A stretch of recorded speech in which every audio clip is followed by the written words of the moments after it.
Vamos ya a dar inicio en esta exposición que estamos haciendo de la terapéutica de las enfermedades espirituales.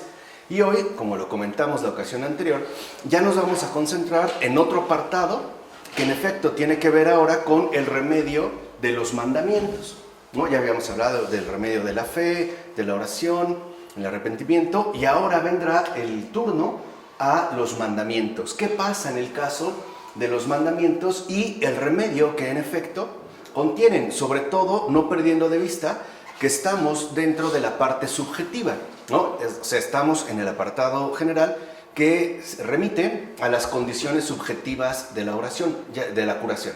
Ya habíamos mencionado la dimensión objetiva de esta curación. Ahora estamos en lo subjetivo. Veamos pues qué ocurre en el caso de los mandamientos. La fe, el arrepentimiento y la oración, unidos a la recepción de los sacramentos, que ya abordamos estos cuatro, no bastan para la salvación y la deificación del ser humano, sino van acompañados por el cumplimiento de los mandamientos divinos. Estos son obras en sentido evangélico. Entonces, cuando, por ejemplo, en los evangelios, ¿no?, o en boca del propio Jesús, dice, por sus obras los conoceréis, no tenemos que entender cualquier tipo de actuar humano. Por ejemplo, una especie de compromiso moral estricto y definido. No, en sentido evangélico, o sea, en el sentido cristiano de Cristo, obras significa ese cumplimiento de los mandamientos divinos. Esas son las obras, o sea, no es cualquier obra, es el cumplimiento de los mandamientos divinos, ¿no? Las propias escrituras y la tradición insisten en esto. O sea, de entrada hay que tener muy en claro qué se entiende por obras. O sea, no se trata de que, ok, puedo cumplir más o menos con lo que se ha mencionado, la fe, el arrepentimiento, la oración, incluso la recepción de los sacramentos o no, dependiendo del caso, pero voy a añadir las obras, ¿no? Una especie de plan personal de trabajo, digámoslo así, ¿no?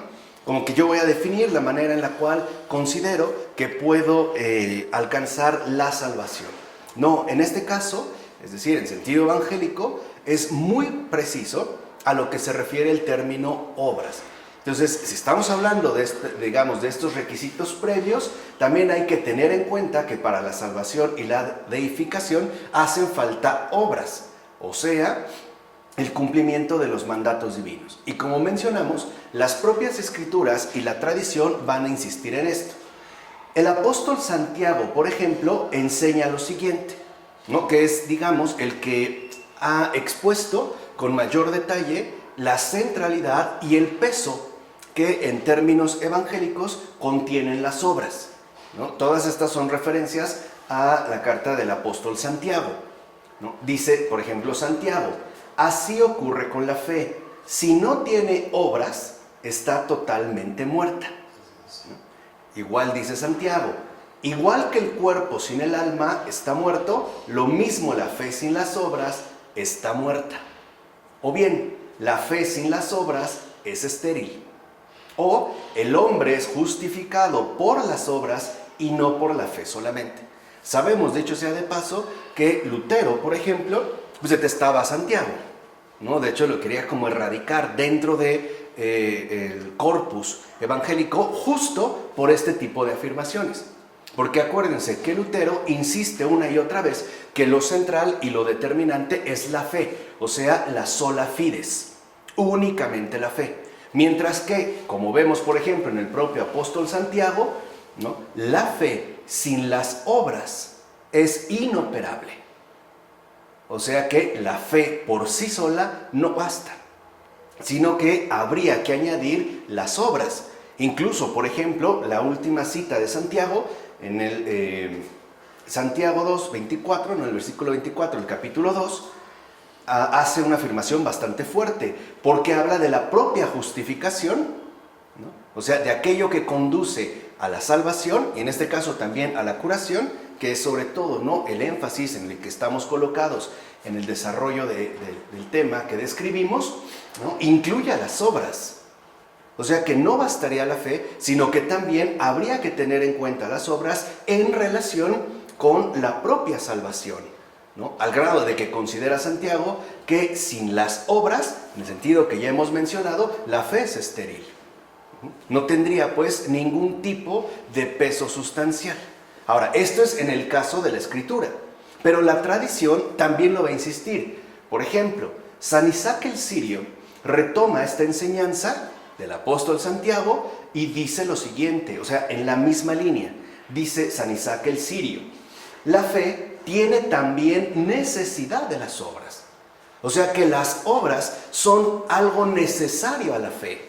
No puede dejarse al margen o relegado a un segundo plano, o sea, a una especie de estatus optativo, como si éstas pudieran o no darse, sino que en efecto las obras, ¿no?, le son necesarias a la fe. O sea, no las podríamos nosotros separar. San Juan Damasceno, por su parte, escribe lo siguiente: la fe se vuelve perfecta mediante todo lo que instituyó Cristo, venerando y practicando sus mandamientos.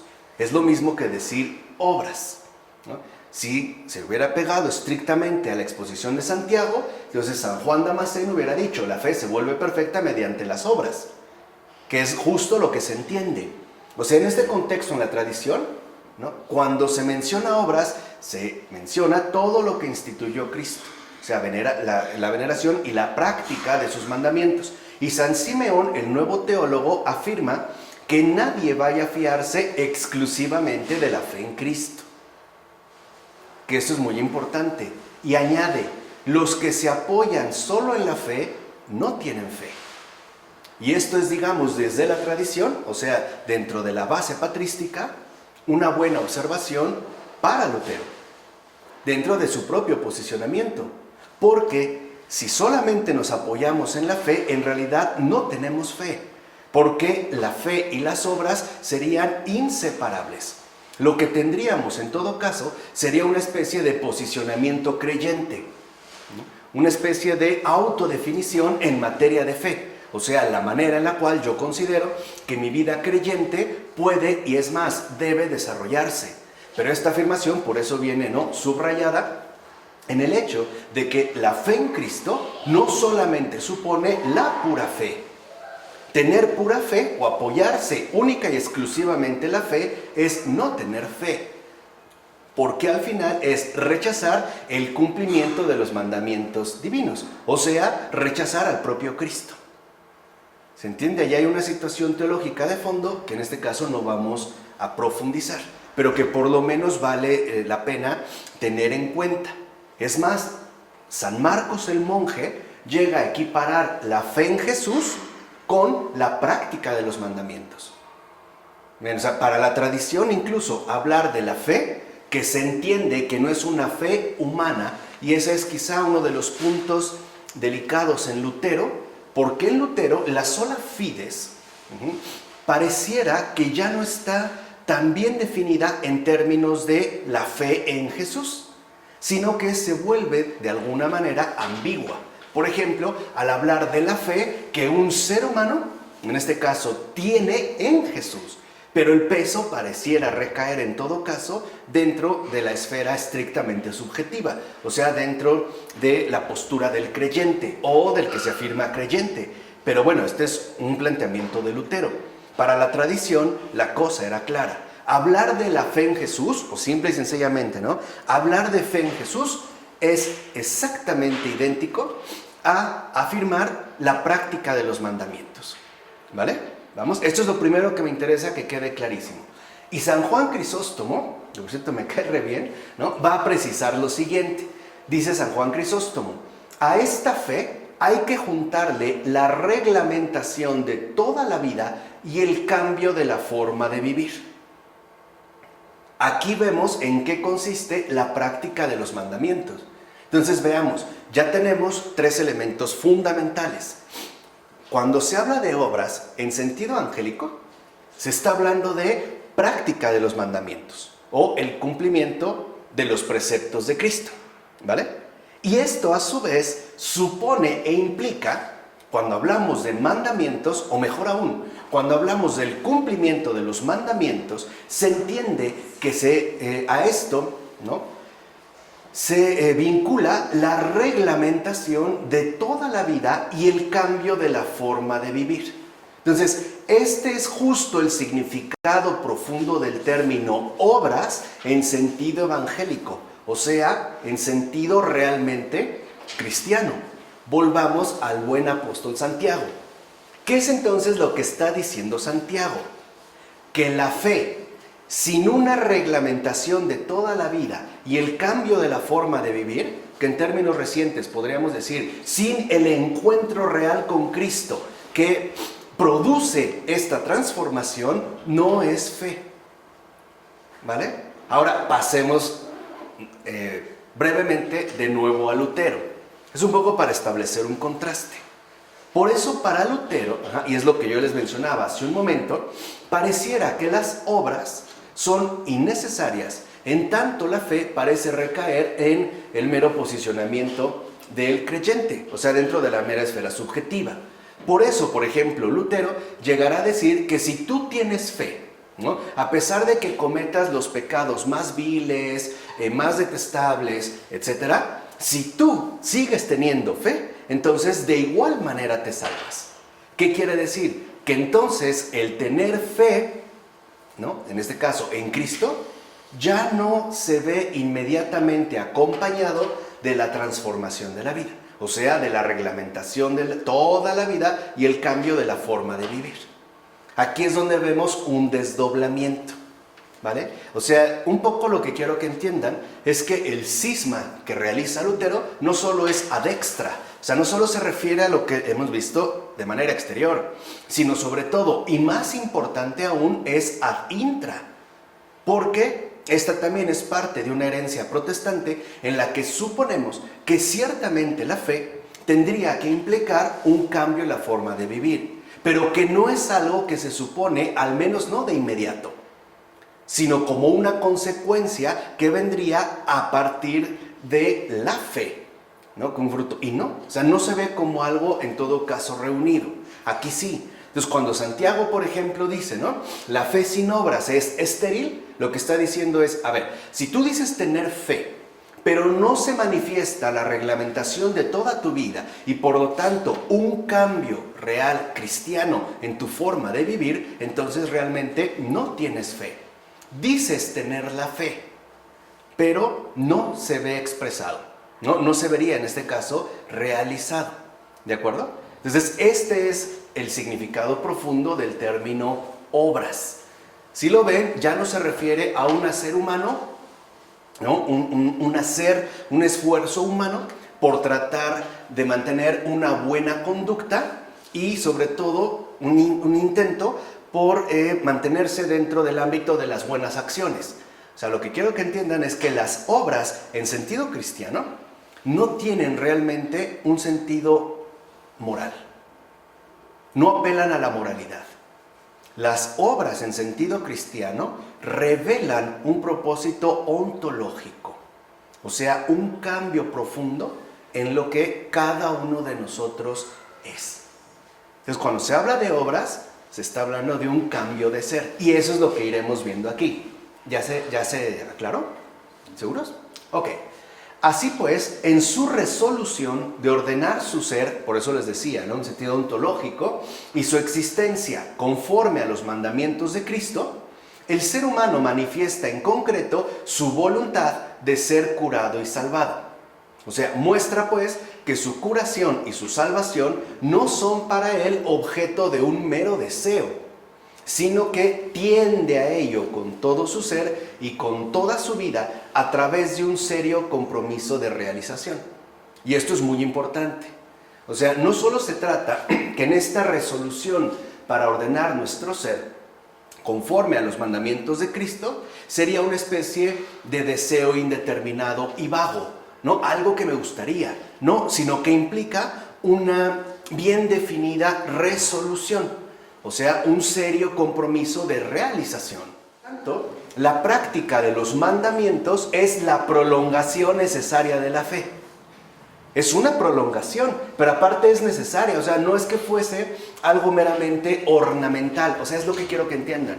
Que no piensen que las obras es una especie de esfuerzo moral para mostrar a los demás que soy una persona distinta.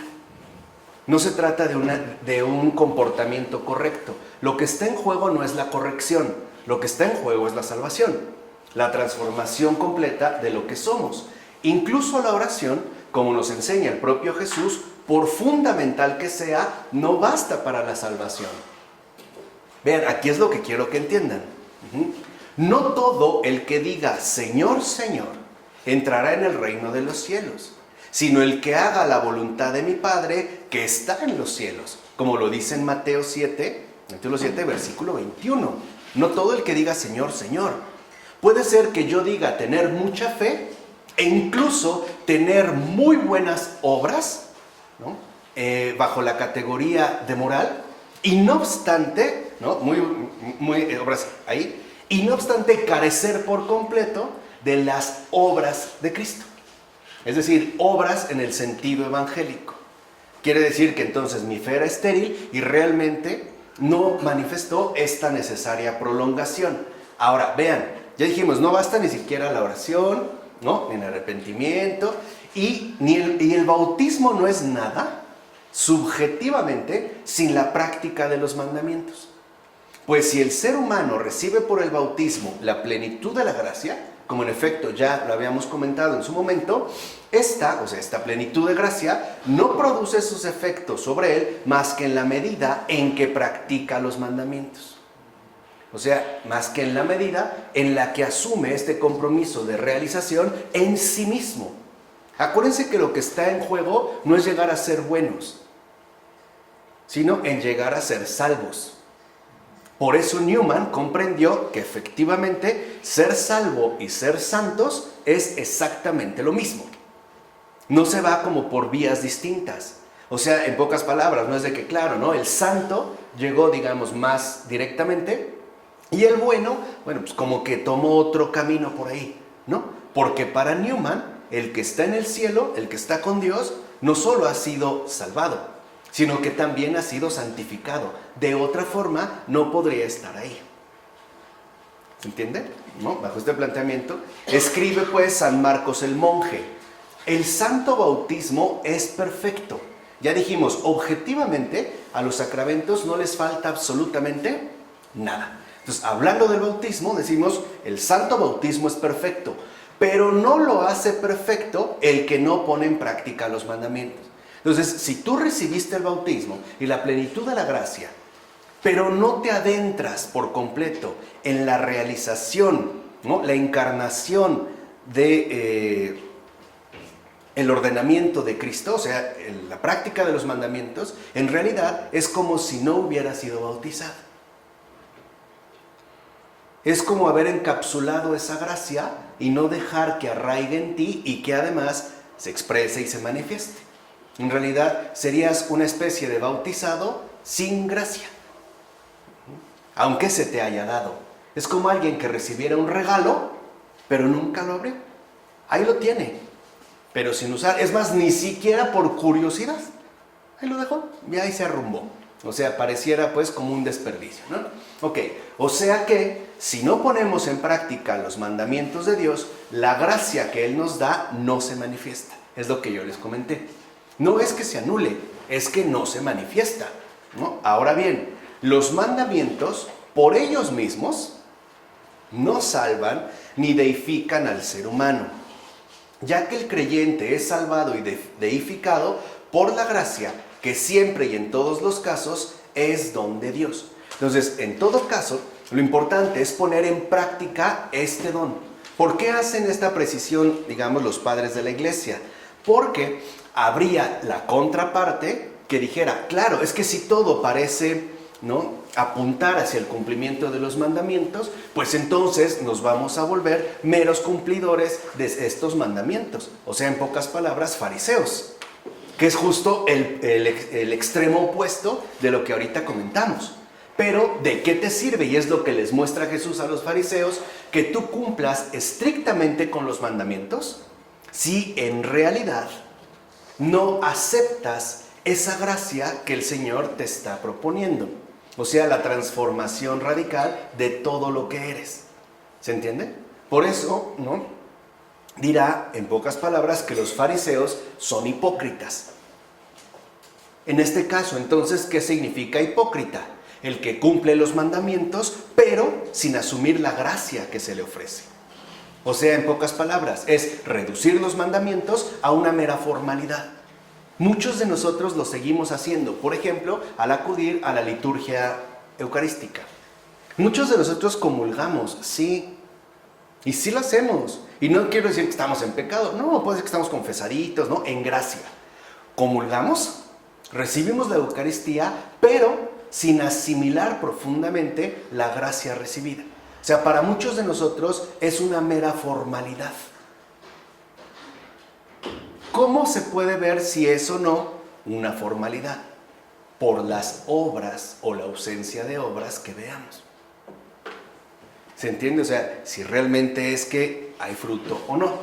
Pues bien, los mandamientos de Cristo tienen como primera función la de ayudar al bautizado a mantenerse en su condición de hombre nuevo y por tanto le ayudan a conservar los dones adquiridos.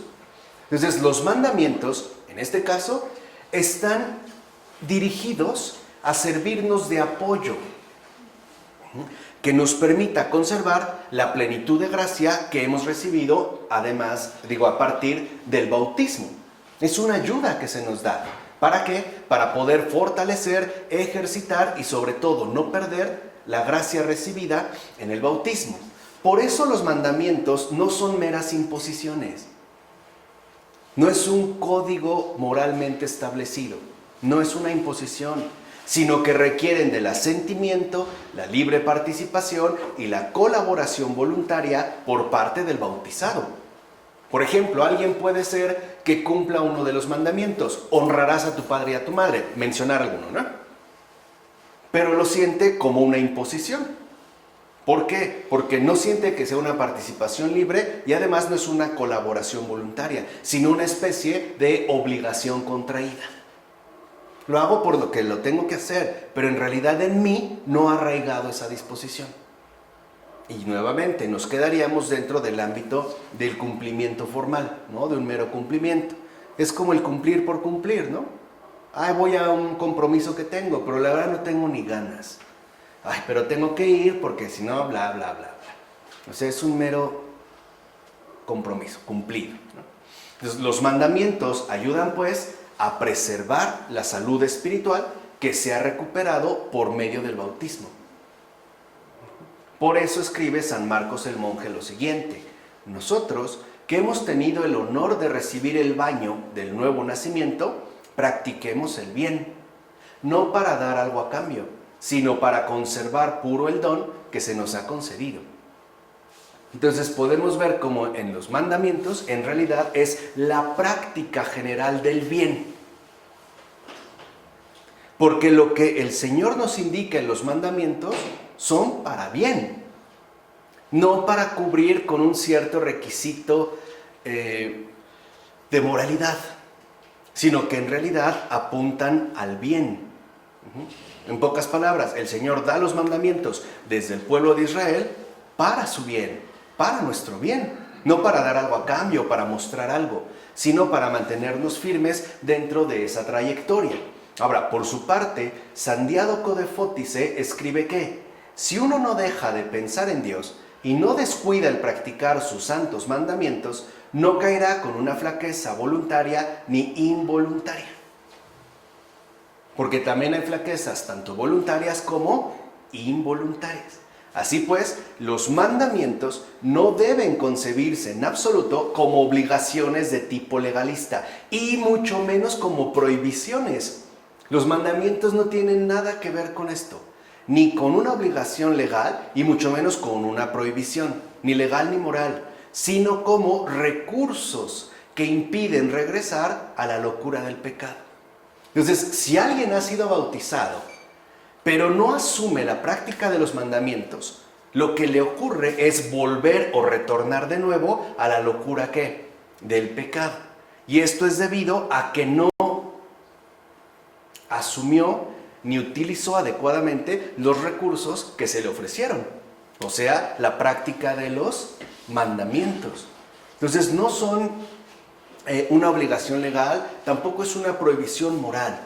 Es un recurso para no recaer en el estado del cual hemos sido rescatados. ¿Entiendes? Es un apoyo para no volver a decaer. No obstante, los mandamientos sí que merecen su nombre.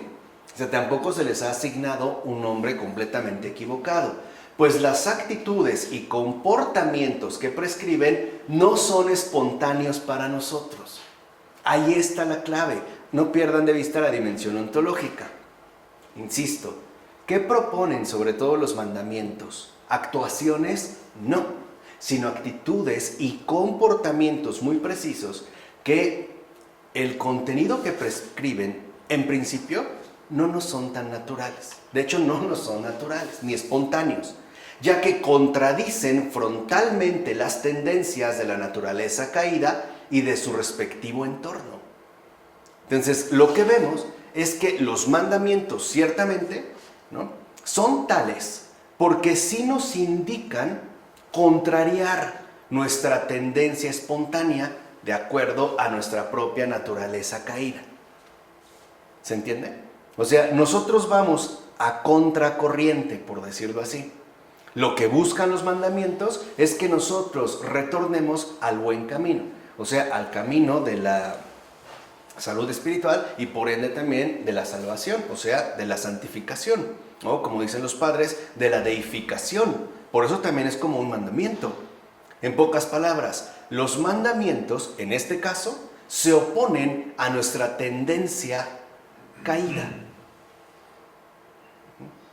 En cualquier, digamos, como en cualquiera de sus expresiones. Entonces, en efecto, aquel que quiere obtener de Dios la gracia celestial debe hacer violencia para practicar todos los mandamientos de Dios, que es lo que menciona ya San Macario, ¿no? Aquí podemos dar quizá uno de los ejemplos más llamativos.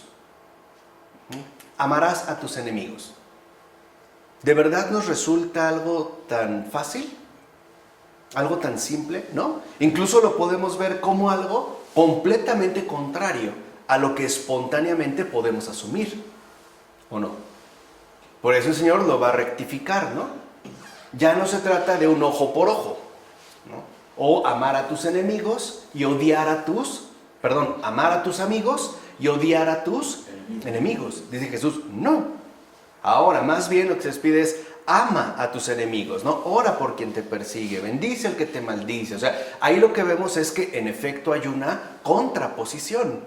Ahora, ¿a qué se contraponen estas prescripciones que Cristo nos transmite? Pues a nuestra propia naturaleza caída, o sea, a nuestro estado de pecado. Y por eso lo podemos llegar a ver como algo ciertamente incumplible, o sea, algo que se opone a mi tendencia espontánea, según mi condición humanamente caída. ¿Se comprende? ¿No? Por eso es que aquí se puede ver como un mandamiento, puesto que sí, en efecto, me manda, ¿no?, ir en contra de mis propias tendencias. Y esto no es nada sencillo. Por ejemplo, ante un enemigo, ¿no?, pareciera que lo espontáneo en nosotros es la emergencia del odio, ¿o no? Por lo menos del repudio.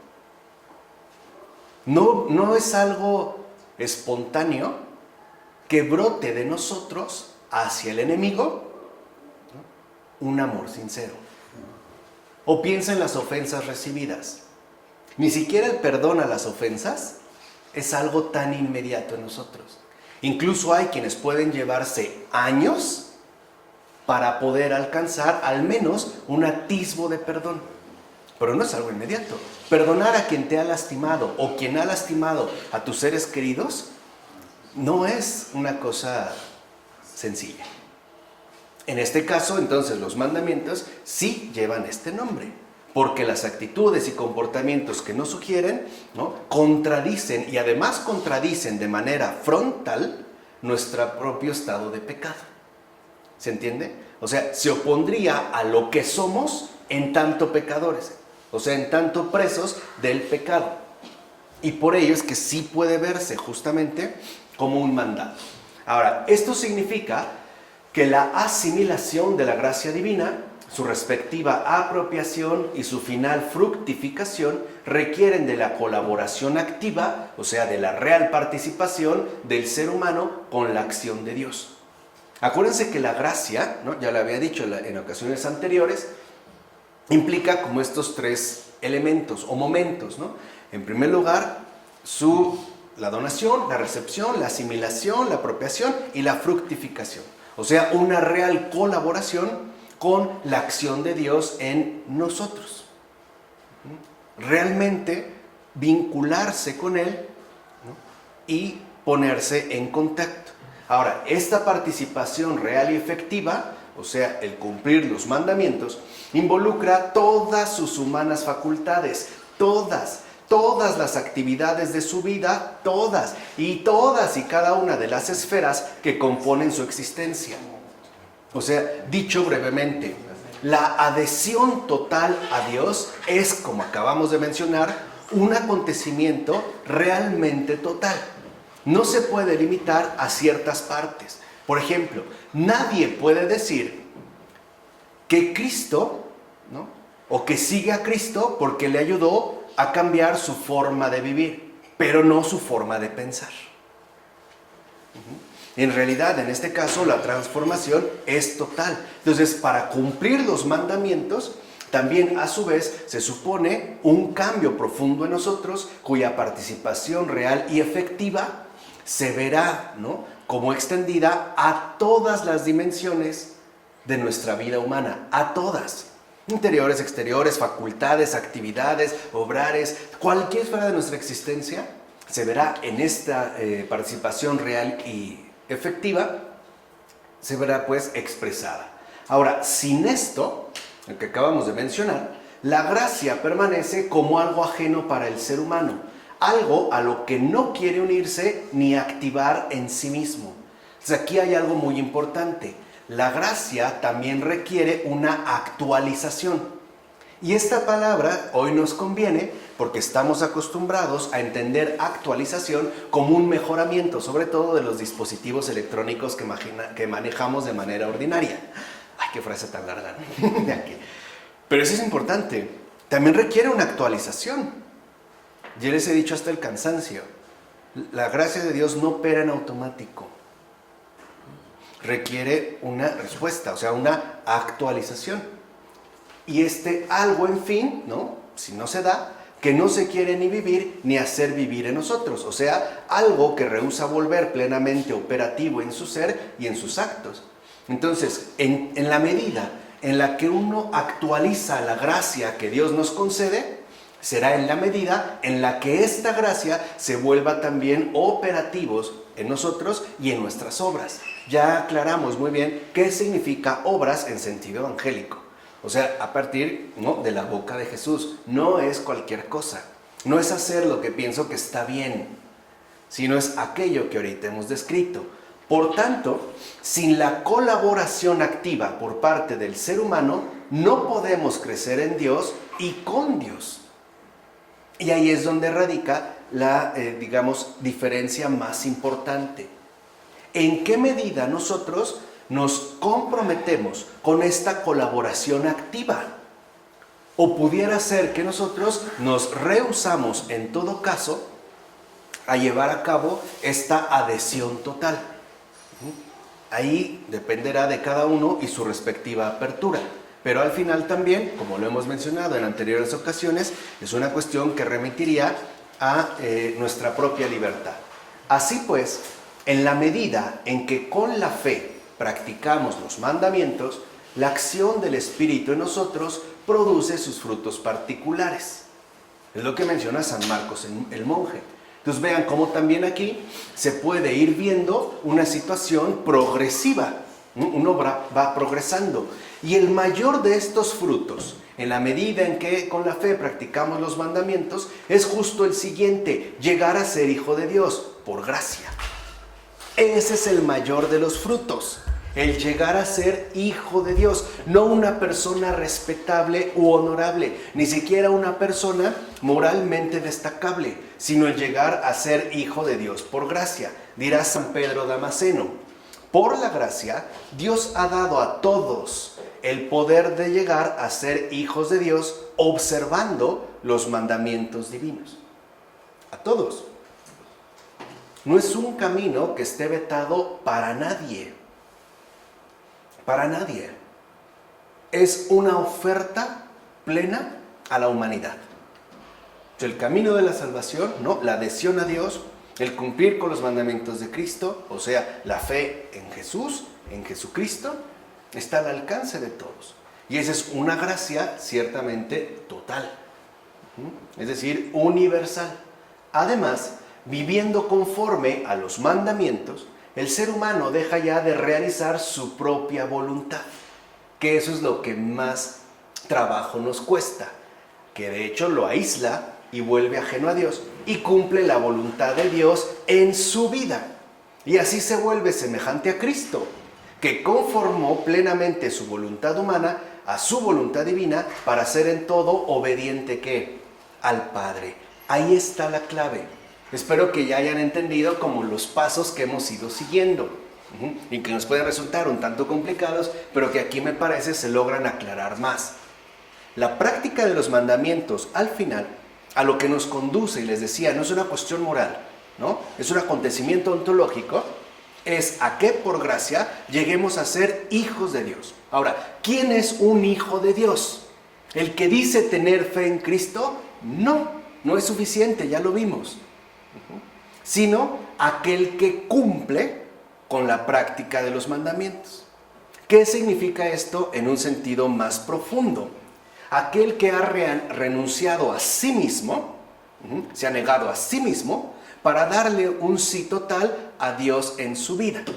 Por lo tanto, el que cumple la voluntad de Dios en su vida, y no es la voluntad de Dios en general o para cualquiera, no es genérica, aquí sí es personal, ese entonces se hace conforme, o sea, sigue pues fielmente la forma de Cristo, y por lo tanto se manifiesta como alguien en todo obediente al Padre. Ese es un hijo de Dios. O sea, un hijo de Dios es alguien en todo obediente al Padre. Alguien que ya no hace su propia voluntad, sino que es una disposición total a la voluntad del Padre, tal y como lo ha hecho su propio Hijo, Jesús. ¿Se entiende aquí? Ya digamos, este cambio hacia allá pues nos dirigiría la práctica de los mandamientos, a ser en todo obedientes al Padre.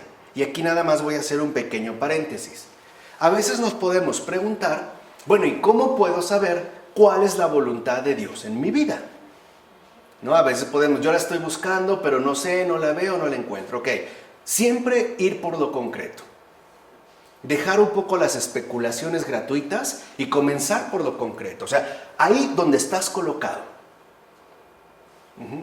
Si cuando te lo preguntas, estás casado, o divorciado, o soltero, etc., por ahí vas a empezar. ¿Cuál es la voluntad de mi vida? Bueno, aquí a partir de donde me encuentro. Y lo segundo es de qué manera es que yo he correspondido a Dios en mi propia vida. Estos serían, digamos, como dos criterios muy generales. Claro que hay situaciones de discernimiento mucho más específico, pero la verdad es que no son tan usuales, no son fáciles de realizar. Y creo que hay pocos directores espirituales que nos puedan auxiliar. Pero lo concreto es ahí. Y además, preguntarle al propio Señor, ¿cuál es tu voluntad en mi vida? Que me quede clara. Y además, concédeme la gracia, ¿no?, de aceptarla y estar dispuesto a realizarla, no solo conocerla, sino, en pocas palabras, asumirla. Bien, de esta manera, el que cumple los mandamientos divinos da verdadero testimonio ontológico de su fe en Dios. O sea, aparece lo que llamamos, ¿qué? Cristiano. Así emerge el cristiano.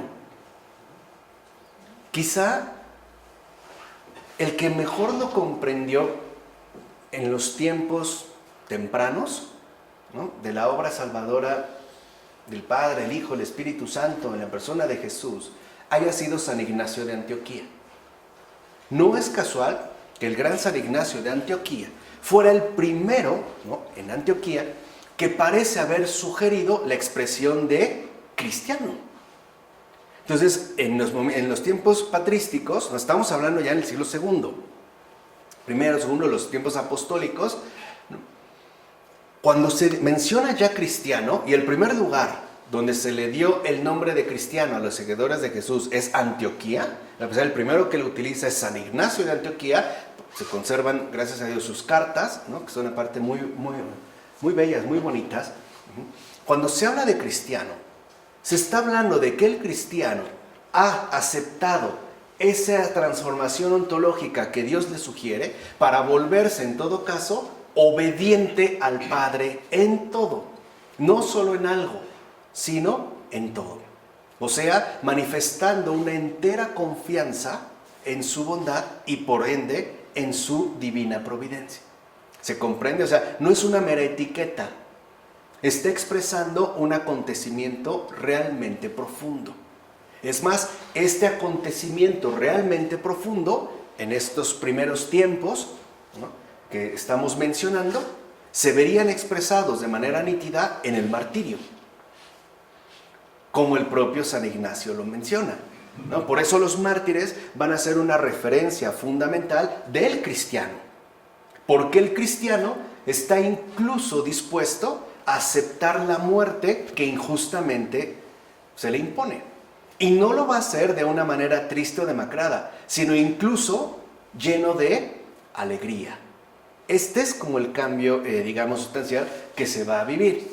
Ahora, por eso los mandamientos aparecen como el principio de la santificación y de la deificación que opera en el ser humano el Espíritu Santo. Pues al practicarlos, o sea, al vivirlos plenamente, es como el ser humano se abre por completo a la acción de Dios. Es la manera en la cual la acción de Dios se manifestaría en mi vida.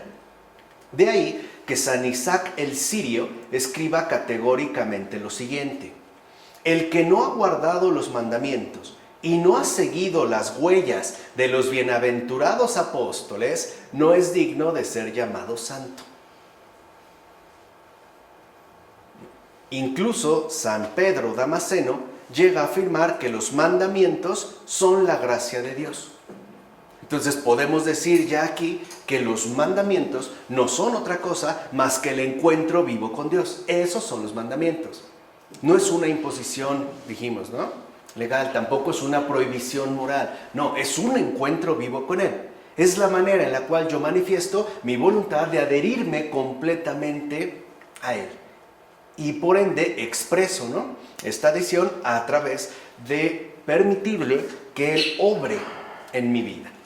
Ahora bien, al dar los mandamientos, Cristo mismo no solo da unos preceptos, ¿no?, una especie de reglamentos, sino que cumpliéndolos Él mismo a la perfección, muestra mediante sus palabras, sus actos y toda su manera de ser los arquetipos fundamentales de las actitudes y comportamientos humanos bajo su forma perfecta, es decir, totalmente sana y santa, o sea, teantrópica. Y aquí aparece la cuestión capital. Así pues, siguiendo a Jesús en todo, es como nos hacemos imitadores de Dios. Como dice Pablo en la carta a los Efesios, capítulo 4, versículo 1. Practicar los mandamientos significa seguir a Jesús en todo. O sea, adherirse por completo a Dios, en mis actos, en mis palabras, en mis gestos y, en síntesis, en toda mi manera de ser, acorde con Cristo. Y este seguir a Jesús en todo no es de una manera meramente extrínseca, o sea, nominal, decorativa, como ciertamente haríamos al imitar a un sabio o a un héroe, sino en verdad revestidos de Él, por dentro y por fuera, al comulgar por completo con su humanidad deificada. Entonces, a lo que nos ayudan los mandamientos es a seguir a Jesús en todo, a no perderlo de vista. Entonces, bueno, yo soy el camino. Bueno, también nos da los recursos para no salirnos de ese camino que Él nos ofrece. y que ya sabemos es el mismo. Lo cual significa además que los mandamientos no solo son verdaderos, sino que ante todo proceden de la verdad y conducen ontológicamente a ella. O sea, ¿qué son los mandamientos? Conductos vivos de deificación. Esto realmente serían los mandamientos, conductos vivos de deificación. Por eso hemos insistido tanto en la cuestión ontológica. Y por eso también, dicho sea de paso, estamos estudiando a Michel Henry. Porque creo que ya vieron que en el caso de Michel Henry lo que importa es esa dimensión ontológica. Porque ahí es donde está el obstáculo mayor. Yo pienso. Ahí está. O sea, justamente este obstáculo mayor es lo que nos impide seguir a Jesús en todo. La renuncia a sí mismo. Y ahí se ve la fe. Cuando Jesús dijo que si tuviéramos fe, le diríamos a una montaña, quítate, justamente lo que está haciendo Michel Henry es quitar una enorme montaña. Un error inmenso, tremendo. Yo les decía, yo no he conocido a alguien que realizara una obra de tal calibre, ¿no? De tal envergadura, de verdad no. Y aquí se ve a un hombre de fe.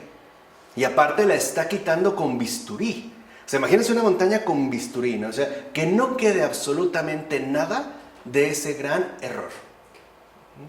Y lo está haciendo, ¿no? Y lo ha insistido Michel Henry, ¿no? A partir de la verdad. O sea, a partir de Cristo. No es para que vayan tomando como sus propias conexiones, para que vean más el panorama de conjunto, ¿no? Ahora, al purificar al ser humano de todo mal, los mandamientos le devuelven la salud espiritual de su naturaleza original que el bautismo le ha hecho recobrar de nuevo. O sea, también dijimos, nos ayudan, ¿no? A no perdernos del camino y a producir los efectos de la gracia recibida.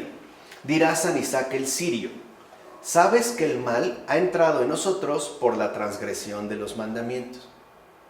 Está claro, pues, que la salud vuelve por la observación de estos mismos mandamientos. Si ponemos manos a la obra, si no marchamos desde el principio por este camino que conduce a la pureza, no podemos desear ni esperar la purificación del alma. Entonces, en la medida en la que nosotros, ¿no?, nos aplicamos en el cumplimiento de los mandamientos, en esa misma medida se realiza la propia purificación del alma, que ya dijimos, ¿no?, tiene como propósito fundamental el seguir o adherirse a Jesús en todo. Y añade el propio San Isaac: y no me digas que Dios puede, incluso sin que practiquemos los mandamientos, darnos por gracia la purificación del alma. Ahí lo que está diciendo San Isaac es que Dios no nos obliga a esta purificación, sino que, ya dijimos, se muestra siempre respetuoso ante nuestra libertad. Por su parte, San Gregorio Palamas dirá tanto que el alma adquiere la salud solo por el cumplimiento de los mandamientos de Dios, como que la salud y la perfección del alma no se realizan sino con el amor y la observación de sus mandamientos. O sea, no son algo ajeno a nuestro propio camino de deificación. Podemos comprender entonces por qué los padres consideran a los mandamientos como unos remedios en sentido propio, reconociéndoles además una función y un valor terapéuticos de primera importancia. No son algo accesorio, no son algo opcional. De hecho, para San Simeón, el nuevo teólogo, los mandamientos son los remedios que el hombre aplica a su alma enferma de las pasiones. Y aquí se ve ya la dimensión curativa. Primero mostramos, ¿no?, como el trasfondo ontológico, y ahora vemos por qué se les asigna un valor terapéutico tan elevado, como incluso, ¿no?, el remedio para el alma enferma de las pasiones. Los mandamientos serían, pues, la ley de la curación. Así se ve, sobre todo, en el caso de la Iglesia Ortodoxa. No tanto como una prescripción legalista, ni como una prohibición moralista, sino como un recurso para alcanzar nuestra verdadera condición teantrópica. Veamos cómo es los mandamientos, la ley de la curación, ¿no? Para San Juan Crisóstomo, dicha ley es el remedio del alma. O sea, cuando San Juan Crisóstomo habla de la ley, de los mandamientos, también los asume como el remedio del alma. Para San Gregorio Nacianceno, ¿no?, los mandamientos, en tanto ley de la curación, es una medicina suave y humana que Cristo nos ha dado para sostenernos y aliviarnos mucho mejor que un tratamiento violento que no hubiera requerido nuestra participación. O sea, se trata de un verdadero encuentro de libertades, ¿no? Por su parte, San Clemente de Alejandría se va a expresar de la siguiente manera. Dice San Clemente de Alejandría: el Verbo ha sido llamado Salvador. Él, que ha inventado para los hombres estos remedios espirituales para darles un sentido moral justo y conducirlos así a la salvación. Él manda de qué hay que abstenerse y trae a los enfermos todos los antídotos saludables. Entonces, veamos cómo para San Clemente de Alejandría los mandamientos, a su vez, nos benefician de dos maneras muy específicas. La primera es que nos indican de qué hay que abstenerse. Y por otra parte, que sí hay que aprovechar en tanto antídotos saludables. O sea, Jesús mismo nos dice que sí y que no, ¿no? Y está, digamos, ya expuesto de una manera clara. Entonces dice, sigue diciendo San Clemente: cuando el médico no da ningún remedio para la salud, los enfermos se quejan.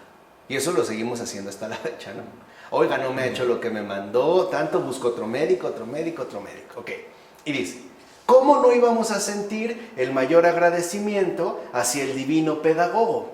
Ya que él no guarda silencio y no deja de señalar las carencias que llevan a la ruina, sino que por el contrario las denuncia y enseña los preceptos que convienen a la vida recta. O sea, en pocas palabras, Jesús no defrauda y no falla. ¿Entiendes? Sino que en realidad nos cura.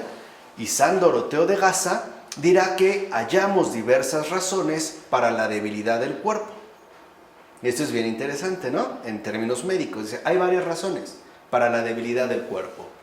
O bien los remedios no actúan porque están demasiado viejos, o sea, ya caducaron, o bien el médico es inexperto y da un remedio en lugar de otro, que sigue pasando.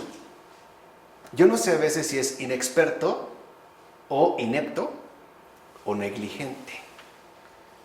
Pero o bien no nos da el medicamento adecuado, ¿no?, o nos da uno en lugar de otro. Y sigue diciendo este padre de la iglesia: o el enfermo es desobediente y no observa sus prescripciones, que también es muy frecuente. No me tomo la medicina o no me la tomo tal y como me la indicó, o hago lo que se me da la gana, ¿no? Dice, pero en el caso del alma no ocurre así. Vean, esto puede darse, ¿no?, en el caso del cuerpo. Dice, pero en el caso del alma no ocurre así. En efecto, no podemos decir que el médico no tenga experiencia y que no haya dado los remedios convenientes, puesto que el médico de las almas es Cristo. Y añade, Cristo es el médico que lo sabe todo y que da a cada pasión el remedio apropiado. Es decir, ¿qué dice aquí? Los mandamientos. Entonces los mandamientos también serán aplicados en la medida en la que más los requerimos. Aunque los tenemos que cubrir todos, no todos lo haremos de la misma manera, sino que dependerá del remedio apropiado que solo Cristo conoce para cada uno de nosotros. Este médico no es pues inexperto. Por otra parte, tampoco podemos decir que los remedios sean ineficaces porque estén viejos.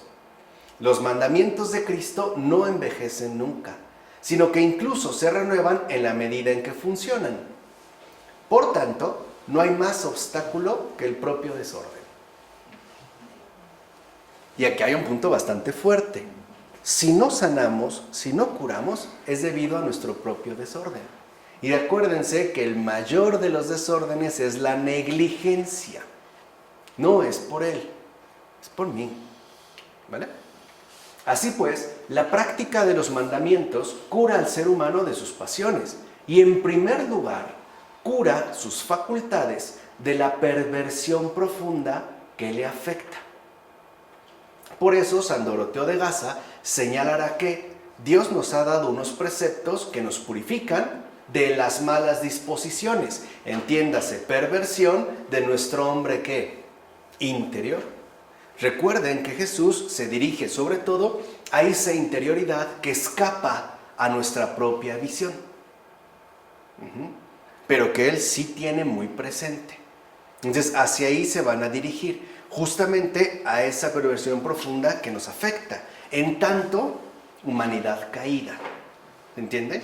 Y esa propensión que tenemos nuevamente de regresar a aquello de lo que Él nos ha rescatado, ¿no? Ya no solo en tanto humanidad caída, sino incluso en tanto humanidad recaída, ¿no? Que vuelve a insistir, ¿no? En volver una y otra vez a esa condición que de hecho ha sido librada.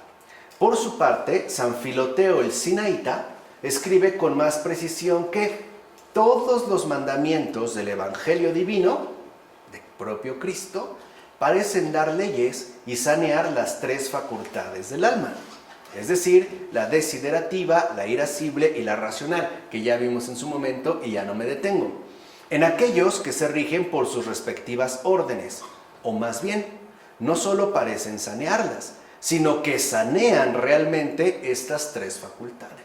Entonces, los mandamientos de Cristo, lo primero que hacen es purificar el alma, no enderezar nuestro comportamiento exterior, ¿vale?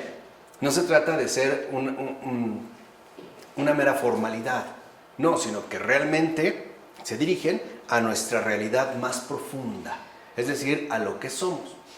Ahora bien, como las enfermedades espirituales del ser humano se han constituido porque él mismo se ha separado de Dios, la curación toma la forma de una vuelta de o sea, del ser humano, a Dios. Y creo que ya pueden intuir de qué estamos hablando, de la conversión. Y por eso adelante la vamos a retomar. Pero quiero que vean cómo ahora se trata de una curación que toma la forma de una vuelta por parte de nosotros a Dios, porque Él no se ha ido. Los que han intentado alejarse interiormente en su corazón somos ¿qué? Nosotros. Él no. Es como el llamado hijo pródigo, ¿no? En la parábola del hijo pródigo. ¿Quién se va? El hijo. ¿El padre se movió? No. No dijo, bueno, ya se fue, entonces yo también me voy, ahí nos vemos, a ver si nos encontramos. No. El padre literalmente no sé qué. No se movió. ¿Quién regresó? El hijo. Y cuando regresó, el padre sigue ahí. Y esto es muy importante, porque significa que aunque nosotros nos alejáramos demasiado, al grado de que termináramos, ¿no?, revolcándonos en un estercolero con cerdos, o sea, con nuestros pecados, inmundicias, aún así, el Padre sigue ahí, esperándonos con los brazos abiertos y dispuesto a llenarnos de besos y a quitarnos de esa deshonra. Porque no me van a decir que, no, este hijo se pasó a bañar y a rasurar. Así dice, no iré con mi padre, y ahí está con los cerdos, y así se fue. Seguramente apestaba. Y por eso el Evangelio insiste en que lo abrazó y lo besó. O sea, ni siquiera sintió el más mínimo asco. No es que lo vio de lejos, corrió y al ver, ¿no?, su estado deplorable y sobre todo quizá al olfatear ese mal olor, ¿no?, ese perfume nauseabundo que tiene, dijeron, oye, pero primero vete a bañar y ya después, ¿no?, nos abrazamos. No le importó. Eso es de lo que se está hablando aquí. ¿Se entiende ahora ya en un sentido más profundo? En tal caso, esa es la curación, ¿no? Consiste en la reorientación hacia Dios de todas las facultades humanas, lo cual repercute directamente en sus actitudes y en sus actividades de existencia. Eso es lo que se llama conversión. Por eso la conversión no es una meta, es un principio. Y además es un principio de vida que recorreremos a todo lo largo de nuestras actividades de existencia y que sobre todo se irá viendo reflejada en nuestras respectivas ¿qué? Actitudes. Ahí es donde ésta se manifestará. Por eso los padres insisten en esto. Mediante la práctica de los mandamientos se realiza esa rectificación de los caminos del ser humano, o sea, el paso de las tinieblas a la luz. Que si uno lee a los padres de la iglesia, verán cómo este paso de las tinieblas a la luz se menciona y se asume una y otra vez. Entonces, si yo realmente me aplico en el cumplimiento de los mandamientos, lo que estoy haciendo es llevar a cabo gradualmente, pero realmente, esa rectificación de los caminos de mi propia, ¿qué? Humanidad. Me alejo del mal para reunirme con el bien. Vamos, me separo del malo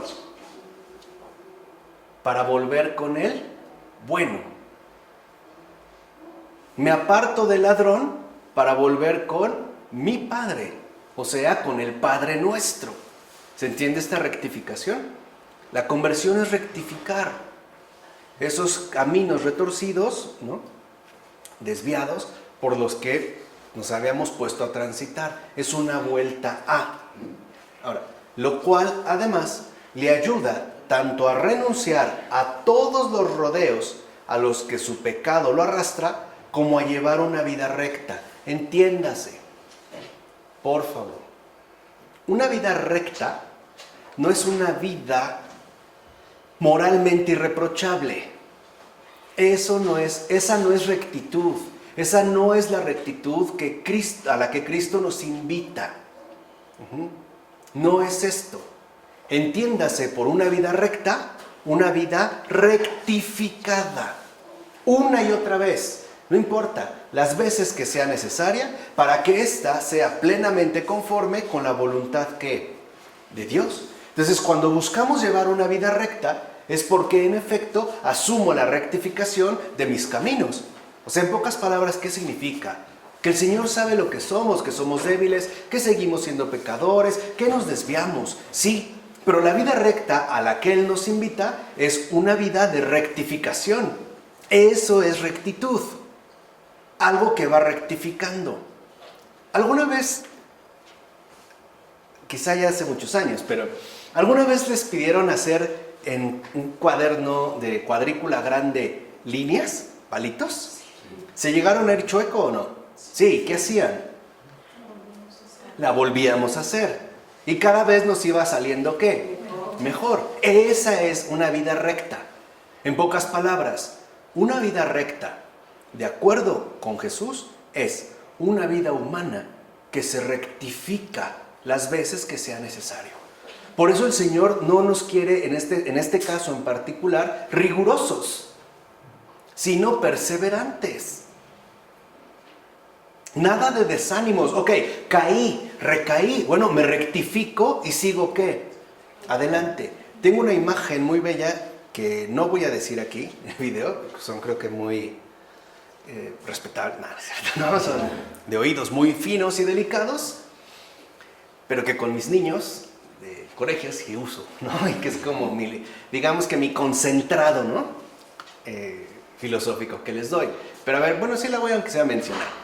Cuando uno va caminando en la calle y uno pisa una mierda, ¿qué hacemos? Nos limpiamos, ¿no? ¡Ay, híjole! ¿No? Y más de esas cosas extrañas, ¿no? Que ya uno ya no sabe si es humano o inhumano, ¿no? Ya ni siquiera si es animal. Y pues buscamos generalmente, ¿no? Como el escenario más ad hoc para limpiarse, ¿no? Pastito, tierra, agua, ¿no? Tiene que ser como una combinación triple, ¿no? Pastito y ahí vamos coqueando, ¿no? Bueno, y lo tratamos de limpiar lo mejor que podemos. ¿Y después qué hacemos? Seguimos adelante. A lo mejor llegando a casa, pues todavía hay residuos y bueno, con mucho asquito que tenga, pues lo voy a lavar o lo dejo remojando, ¿no? Al otro día lo cepillo, bla, bla. Pero avanzo. Eso es lo que nos pide Jesús. Porque en este mundo sí hay mucha mierda. Pero no importa.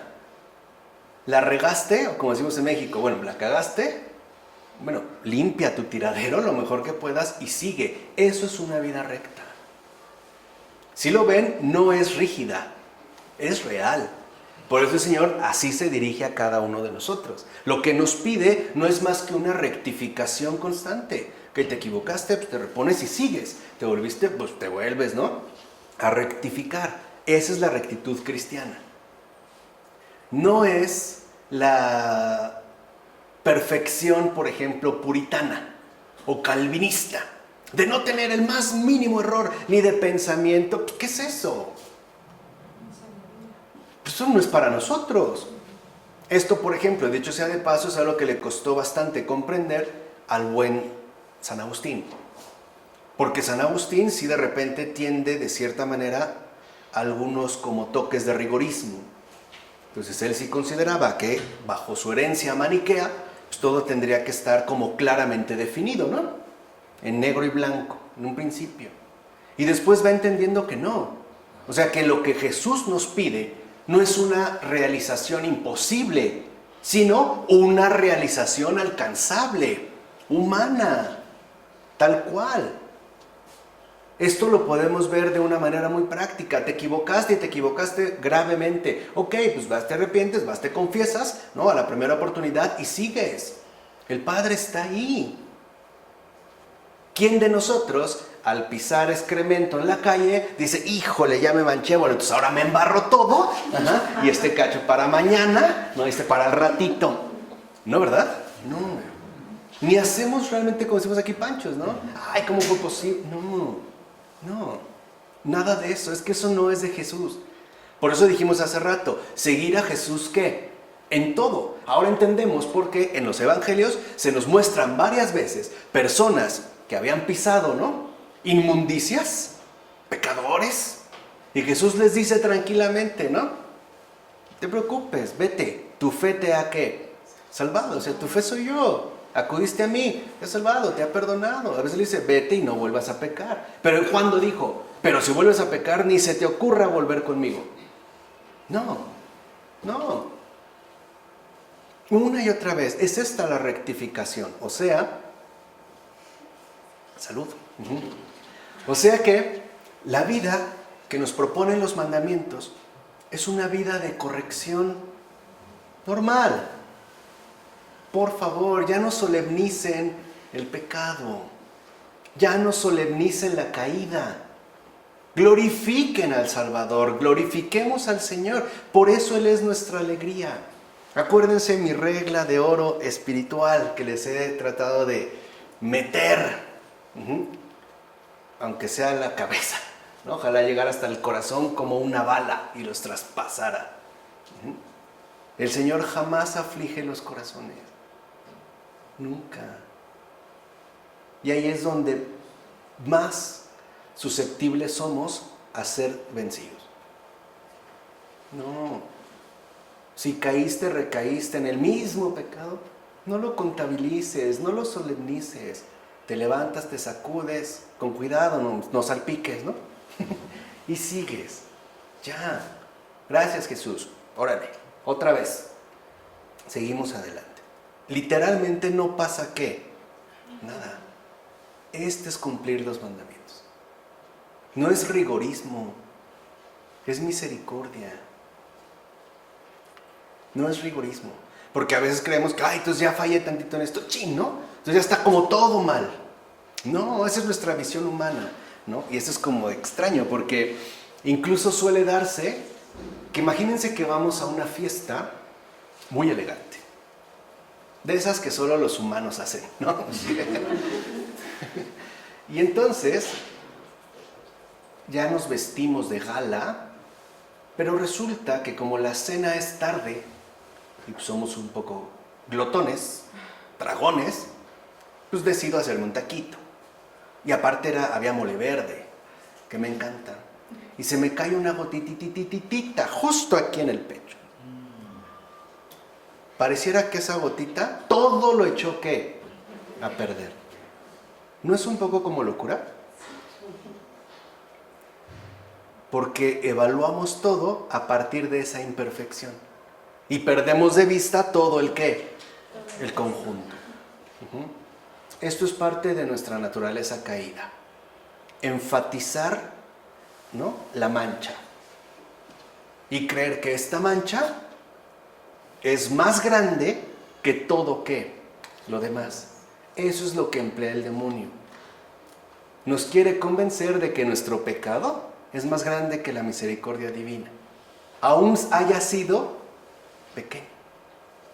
Porque en el momento en el que esta escenografía, ¿no?, tétrica nos domina, pues vamos a caer en desesperación. Ya no vamos a rectificar, ya no vamos a avanzar, vamos a desistir.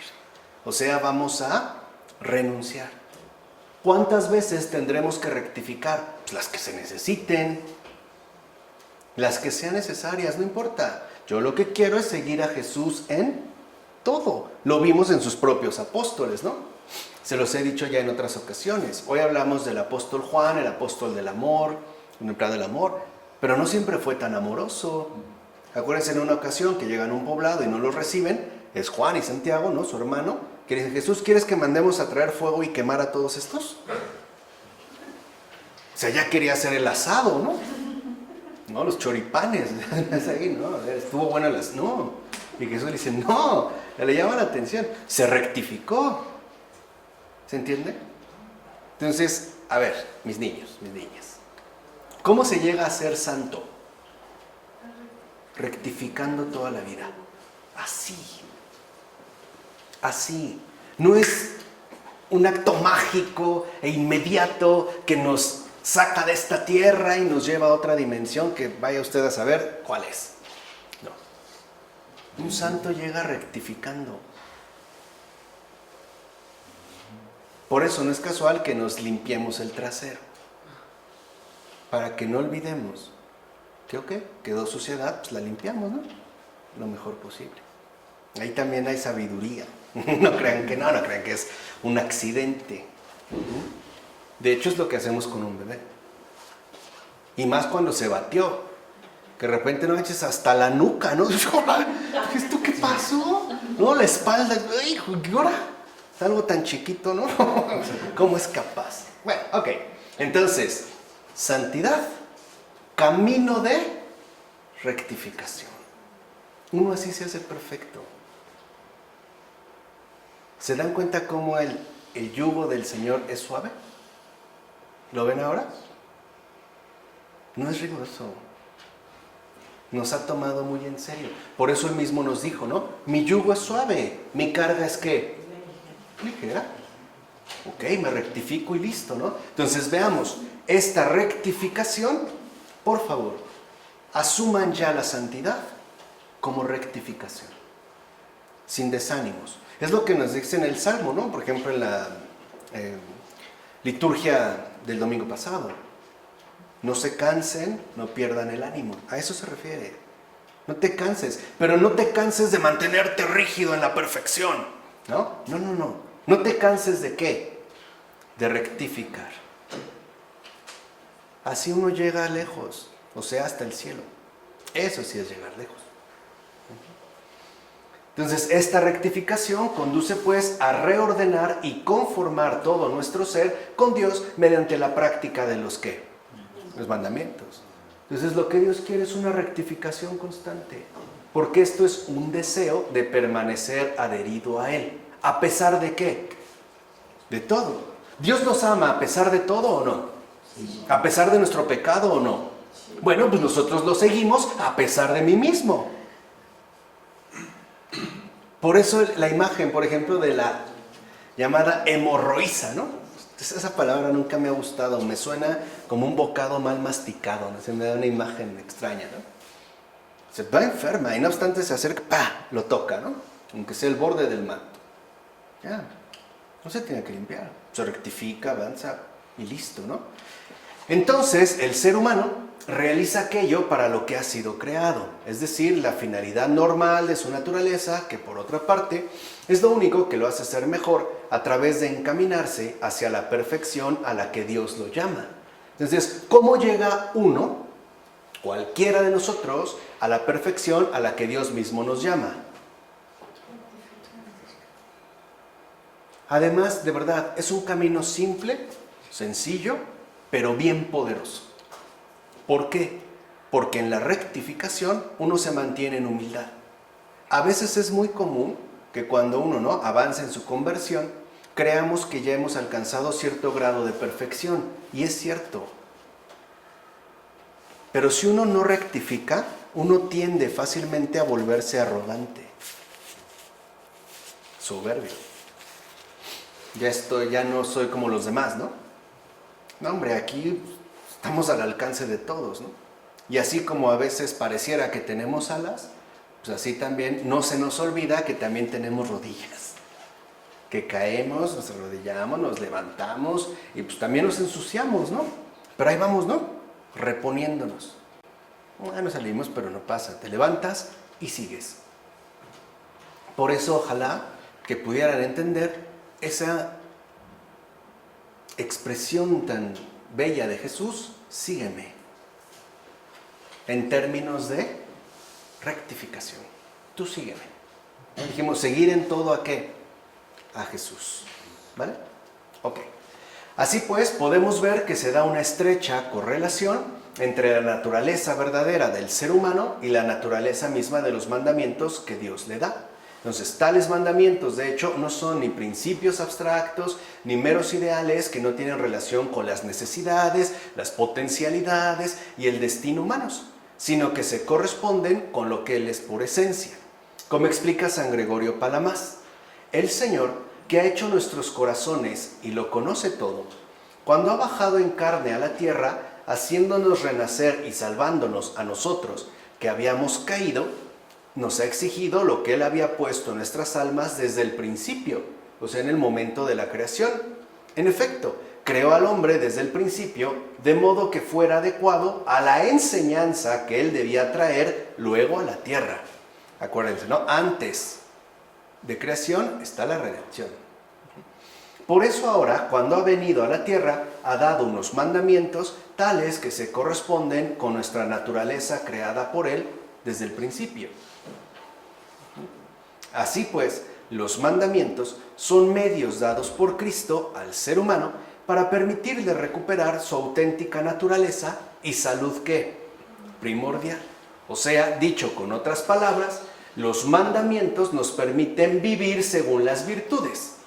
Pues como hemos visto, las virtudes pertenecen a la naturaleza misma del ser humano y son de hecho constitutivas de su propia salud. Por ende, las funciones que los mandamientos instauran serían las siguientes. Y aquí ya vamos a ver de manera muy particular cuáles serían entonces estas funciones, ¿no? Aquí ya están como enumeradas y con esto terminamos ya el día de hoy.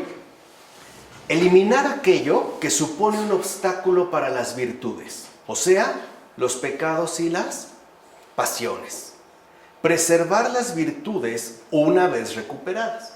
Primero se quitan, ¿no?, estos obstáculos y después nos ayudan a que aquello que hemos recuperado nuevamente, ¿no?, o sea, las virtudes, se puedan preservar.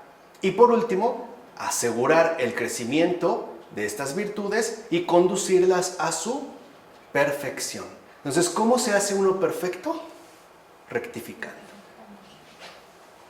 Sin rigorismo. Ahorita les voy a dejar como una meditación, espero que comprendan. Entonces, al final, la práctica de los mandamientos y la vida según las virtudes se van a vincular mutuamente.